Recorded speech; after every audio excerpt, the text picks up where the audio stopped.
మొహం ఆరోగ్యంగా ఉండాలంటే అస్సలు తినకూడని కొన్ని పదార్థాలున్నాయి. అవేంటో మీకు తెలుసా? పదండి ఈ వీడియోలో తెలుసుకుందాం.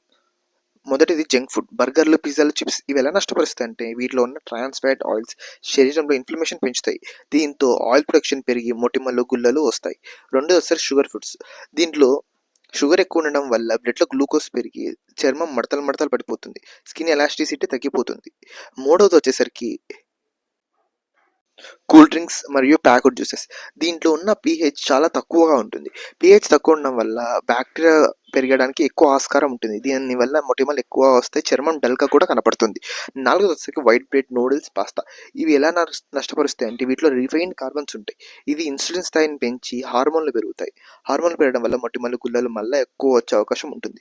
ఐదోదొచ్చేసరికి deep fried food samosa, chicken pakodi, French fries. వీటిలో ఉన్న ఆక్సిడైజ్డ్ ఆయిల్ శరీరంలోని ఫ్రీ రాడికల్స్ ఉత్పత్తి చేస్తాయి. దీనివల్ల కళ్ళ కింద డార్క్ సర్కిల్స్ కూడా ఎక్కువ అయ్యే అవకాశం ఉంది. ఆరోదొచ్చేసరికి కాఫీ, టీ. ఇది బాడీని డీహైడ్రేట్ చేసి చర్మంలో ఉన్న గ్లో తగ్గిపోయేలాగా చేస్తుంది. ఇలా మరిన్ని విషయాలు తెలుసుకోవడం కోసం ఇప్పుడే మా ఛానల్ లైక్ చేయండి, షేర్ చేయండి, తప్పకుండా సబ్స్క్రైబ్ చేయండి. Thank you.